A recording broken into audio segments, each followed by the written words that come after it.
మంచు family drama police station కు చేరింది. తనపై దాడి ఘటనపై పోలీసులకు రాతపూర్వకంగా ఫిర్యాదు చేశాడు మంచు మనోజ్.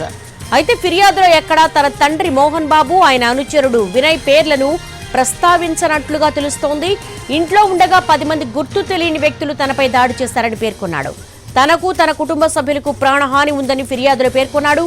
కిరణ్ రెడ్డి, విజయరెడ్డిలు సీసీ ఫుటేజ్ మాయం చేశారని మనోజ్ ఫిర్యాదు చేశాడు.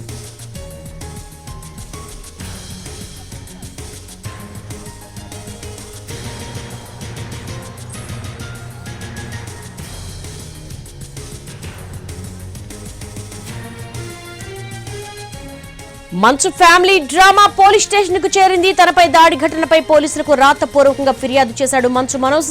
దీనికి సంబంధించి లేటెస్ట్ ఇన్పుట్స్ మా ప్రతినిధి కిరణ్ అడిగి తెలుసుకుందాం. కిరణ్, ఫిర్యాదులో ఏమని పేర్కొన్నాడు? ముఖ్యంగా కుటుంబ సభ్యులకు ప్రాణహాని ఉంది అన్నారు. ఏ కుటుంబ సభ్యులకు ప్రాణహాని ఉందని మెన్షన్ చేశారా? దేవి, దాదాపు 24 గంటల ఉత్కంఠకు తెరలేపుతూ మంచు మనోజ్ పహాడి షరీఫ్ పోలీస్ స్టేషన్ చేరుకున్నాడు.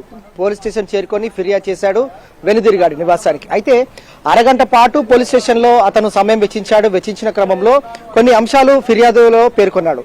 ముఖ్యంగా మంచు మనోజ్ తన కుటుంబ సభ్యులపై ఫిర్యాదు చేయలేదు.